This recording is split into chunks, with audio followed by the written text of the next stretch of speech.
bienvenue. Nous sommes ravis de vous retrouver pour Viano, le magazine de votre quotidien. Aujourd'hui, les soldes sont-ils toujours synonymes de bonnes affaires? Comment s'organisent les commerçants pour rester attractifs? On en parle avec nos invités dans la deuxième partie de l'émission. Et nous retrouverons également un nouvel épisode de Daqui et d'Altro, le programme court de Via Style qui vous emmène à la rencontre de la diaspora. Aujourd'hui, direction Londres avec Gabriel Mula. Et puis en troisième partie, c'est mardi. Donc le trio culturel nous rejoindra sur ce plateau. Xavier Haff, Marcel Petriccio et André Padage pour nous parler des dernières sorties cinéma, musique et littérature. Et puis vous pouvez réagir avec le hashtag Viano et nous poser toutes vos questions sur les réseaux sociaux. À notre table, aujourd'hui, le retour de notre épicurieux préféré, Kevin Afrani Biancardini. Bonjour Kevin. Bonjour Florian, bonjour Caro, bonjour Marie-Jo. Salut Kevin. Qu'est-ce que vous nous proposez de bon aujourd'hui? Aujourd'hui, ce sera un velouté de courge butternut à la clémentine de Corse avec du popcorn à la voulette. Alors avant toutes ces bonnes choses, place à l'info méditerranéenne de Marie-Jo Arriguilandini. Oui, salut Marie-Jo. Salut. C'est une info culturelle et encore espagnole, j'aurais pu vous le dire. Vous auriez pu me faire encore un hola que tal. Oui, ou j'aurais enrichi mon vocabulaire, je sais pas, du jour. De connaître d'autres choses. Il va falloir. Alors c'est la Vanguardia, le quotidien catalan, qui nous annonce l'ouverture de la Casa Navas dans la ville de Reus.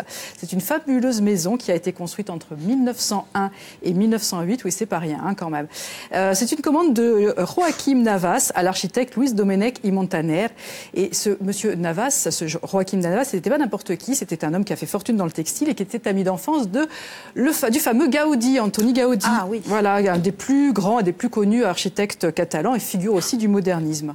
C'est sans doute parce qu'il connaissait Gaudi et qu'il a été sensible au modernisme et qu'il a justement passé cette commande à Domènech y Montaner, qui est aussi une célébrité dans ce domaine-là. Ancien sélectionneur des Bleus. J'en étais sûre. C'est évident. Enfin, on ne peut pas parler de Domènech comme ça pour l'architecture. Domènech y Montaner, c'est voilà, avec son frère, son ami, je ne sais pas, y Montaner. Oui, bon, enfin, bon, passons. D'ailleurs, vous voyez dans les photos qui passent qu'il y a beaucoup de ballons de foot. Oui, c'est clair, il y a c'est énormément. tout à fait ça. En tout cas, ce fameux... Ah, c'était le Denis. Louis, que je vais appeler Louis maintenant, pour éviter. Eh bien, en fait, il a fait travailler les meilleurs artisans dans cette fameuse Casa Navas. On le voit, les meilleurs artisans de son temps. C'est vraiment magnifique. Et la Vanguardia nous explique que chaque pièce, enfin nous dit en tout cas, chaque pièce de cette maison pourrait inspirer un livre entier. Chaque mur s'offre à des heures de contemplation. C'est vrai, c'est richissime, c'est magnifique. Et en plus, c'est certainement des seules maisons de Domènech y Montaner qui a été conservée dans son état initial. C'est-à-dire que ce qu'on peut voir, le mobilier, les vitraux, les marbres, tout ça est d'origine et c'est vraiment sublime. Ah oui. Très joli. Oui, vraiment. Voilà. Belle trouvaille. Pas que Gaudi quand même, il faut vous penser aussi à Louis. Merci beaucoup Marie-Jo. Je vois que ça ne le laisse pas, sans voix. Non, ça procure chez moi une réaction tellement expressive. Vous voulez une maison comme ça? Oui. Ah ouais. C'est joli. Bon, et si on parlait cuisine? Oui, il vaut mieux. Kevin, allez. À table. À table. Le velouté, butternut et clémentine, popcorn à la voulette. Alors on va peut-être commencer par énumérer les ingrédients. Oui, donc il nous faut une courge butternut, une clémentine dont on va prélever le zeste, 2 petites échalotes, 20 centilitres de crème liquide et une cuillère à soupe d'huile d'olive. D'accord. Ensuite, il nous faut une belle tranche de voulette, qui est la joue de porc moustrale. Et bien sûr, du maïs à popcorn. Pour le popcorn, d'accord. Voilà. On est en pleine saison, là, j'ai envie de dire, pour tous les ingrédients. Alors, on commence par quoi, Kevin? Donc d'abord, on va préparer pour le velouté. Donc on va d'abord ciseler l'échalote et tailler donc la courge en cubes.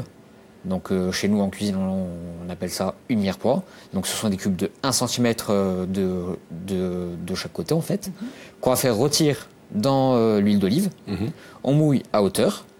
Une fois qu'il n'y a plus d'eau et que la courge pompe tout au long, en fait, on va mixer et on ajoute la crème, en fait. D'accord, on voit là l'image. Voilà.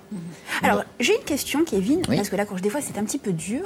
Est-ce qu'il y a une astuce pour la couper sans se blesser? Hélas, non.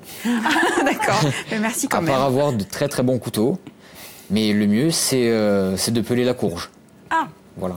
Parce que vu que la peau est vraiment très résistante, Non plus très facile à faire, de peler la courge. C'est pas évident.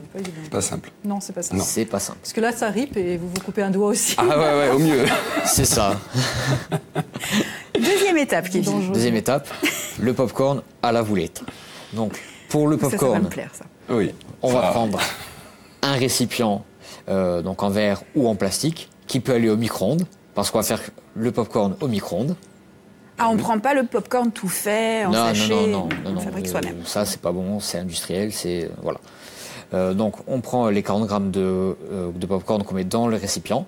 On met du film étirable. On met au micro-ondes puissance maximale, donc 900 watts, pendant 4 minutes. Ensuite, la boulette qu'on détaille en lardons, on va la faire fondre dans une casserole pour que ça crache un peu le gras, en fait, et que ça devienne un peu crispy.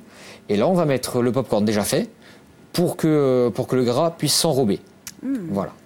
Bon, Et après, on dresse et on déguste. il a bien terminé. Le gras en robe. C'est toujours bon en général quand le gras en robe. Le gras, c'est la vie. Ah, le gras, c'est la vie. Le gras, c'est la vie. Alors, Avec qu'est-ce qu'on... modération, peut-être. Oui. On dresse Oui. On dresse? Dressons. Allez. Qu'est-ce qu'il y a? Vous me faites un appel du pied? Un peu du pied, Hein oui. Allez, lève-toi, va dresser. L'appel du velouté. Alors attendez, je vais vous laisser dresser. Moi, je vais prendre la petite paluche. Vous voyez, on a une paluche de compétition. On va pas la Il mettre faut à bien- l'envers. Non, il faut le mettre bien droit. Donc moi, je m'occupe de la paluche. Et je vous laisse faire.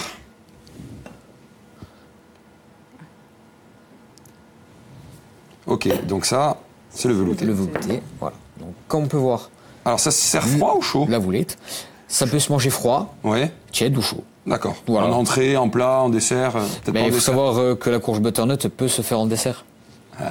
Tu vois? Ah oui, Ah ouais, non mais... Comme Bravo. chez nos amis anglo-saxons. Hein. Après le pudding, La bonne tarte au potiron. Hein. Voilà. il Et y a une après, tarte au potiron. bien sûr, D'accord, super. Bon, on va Il n'y goûter. a plus qu'à. Hein? il n'y a plus qu'à. Et qu'est-ce qu'apporte la clémentine dans ce Non. velouté? Moi, il faut savoir que j'utilise des agrumes dans tous mes plats. Il faut savoir que l'agrume apporte de la fraîcheur, un peu d'acidité, mais surtout du peps, qui réveille le plat et les papilles gustatives. Est-ce qu'on peut mettre... Oui, on a une petite pointe de crème ou... Eh, c'est pas mal du tout. Il y a une pointe de crème, ouais. Oui. Donc 20 centilitres pour une courge entière, donc ce qui représente presque rien, quoi. Donc à part le gras de la boulette, c'est un plat diète. Oui. Voilà. Il n'y a même pas besoin d'assaisonner parce que je dirais l'ajout C'est ça. va saler le Elle est plat. déjà salée et déjà poivrée. Ouais. Donc C'est voilà. très bon, vraiment délicieux. C'est super ça. Hein. Écoutez, faites ça quand vous recevez du monde, par exemple. Vous faites des petites verrines avec ça. Bah, c'est prévu. Alors quand Et, on n'a pas de boulettes, parce que c'est quand même pas si facile à trouver, on peut remplacer par des vulgaires lardons ou... Ah, vous aimez pas? Non, non. Qu'est-ce qu'on peut De la faire? pancée, tout quoi. Oui. Hein. Voilà. Du londe aussi. On voit aussi généralement La coque. des chips de bacon régulièrement sur ce genre de velouté pour Oui.